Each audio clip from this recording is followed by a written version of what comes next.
大家好，我是 Oliver Branch Down.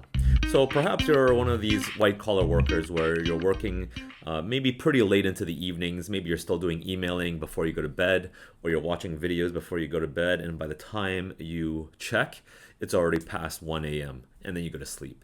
Maybe you wake up even later on the weekends because you know it's the weekend, you don't have to go to work, so you sleep in and you wake up around 10 a.m. Now, all of this seems fine. You seem perfectly healthy, but does that actually impact your health in any way, or can we optimize it in any way? Well, this video is going to be all about circadian rhythm and how we can be in better sync with it and why we want to be. So I'm going to give you a story. Basically, the story goes like this. We've been evolving for about 400 million years as hunter-gatherers. We wake up when the sun comes up and we go to sleep when the sun goes down.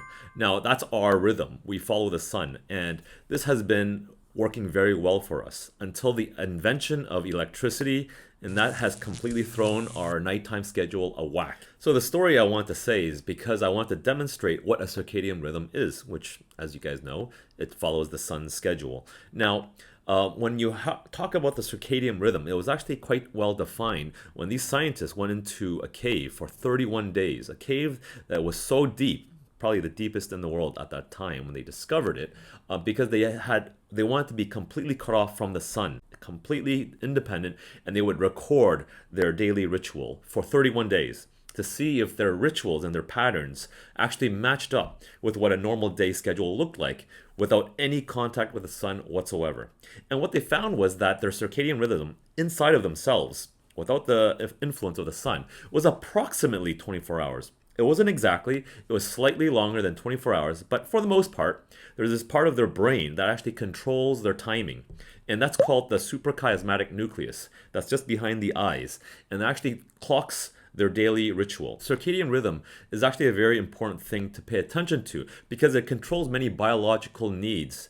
For example, it controls your preferential eating time, like when you want to eat. It also controls your mood and your emotions. It also controls your core body temperature, your metabolic rate, and just your hormonal release, as it does change throughout the day. So when your schedule is out of sync with your circadian rhythm, all those things I just mentioned is not going to be performing optimally.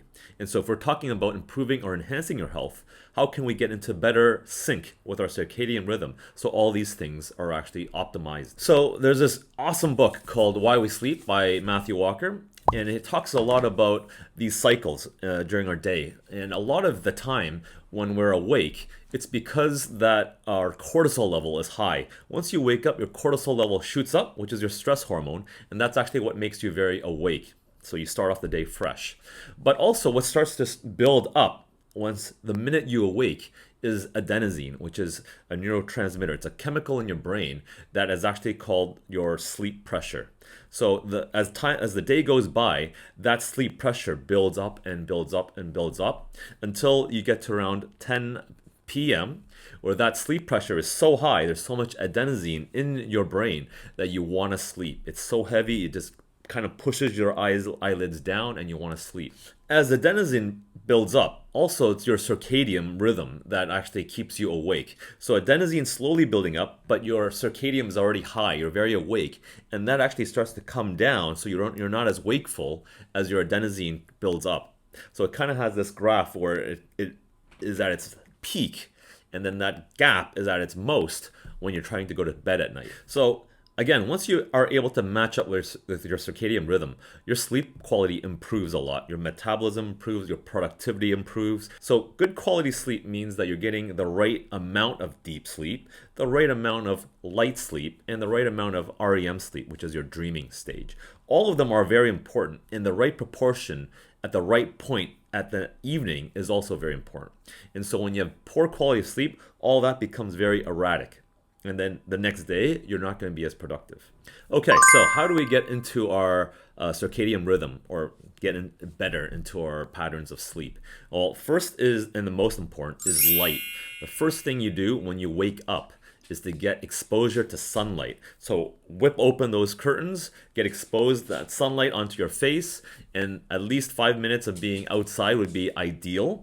And even doing some exercise, some light exercise like walking or just jumping around will actually be very good to reset your circadian rhythm so that your adenosine starts to build up cortisol is already high, should be coming down at that point, and your morning routine is beginning. You also want to slow down in the mornings. Your body, as mentioned in the circadian rhythm, actually should start off slow and it ramps up later on in the later mornings. So you don't want to rush off to work with a coffee in hand and breakfast in the other hand and hoping that you can make it in before the boss is at the office is not a good way for your body to get into the circadian rhythm. Again, when your body knows that it's time for sleep, it's because the temperature drops as well as the lighting drops, just like as the sun drops. So in the evenings, start to dim down the lights.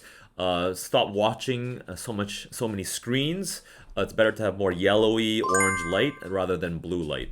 The peak time for sleep is at 2 to 3 a.m. So that's when you want to be fast asleep. If you're going to sleep at that point, then you have missed the window and you will have missed the optimal time to be asleep. Lastly is be aware of all the screen time right before sleeping. So I know a lot of you, including me, I'm no different. We enjoy watching videos in bed right before we go to sleep. It is a black hole. It sucks a lot of the time where you could be sleeping. 5 minutes easily becomes 30 minutes, easily becomes an hour. So just be aware of that cell phone in bed. So that's it, guys. In conclusion, I just want to say that your health will be greatly enhanced if you can follow a circadian rhythm that's been evolved and developed in 400 million years of human evolution. Hope you found that useful, guys. As always, please leave any questions or comments below, and I'll see you next time.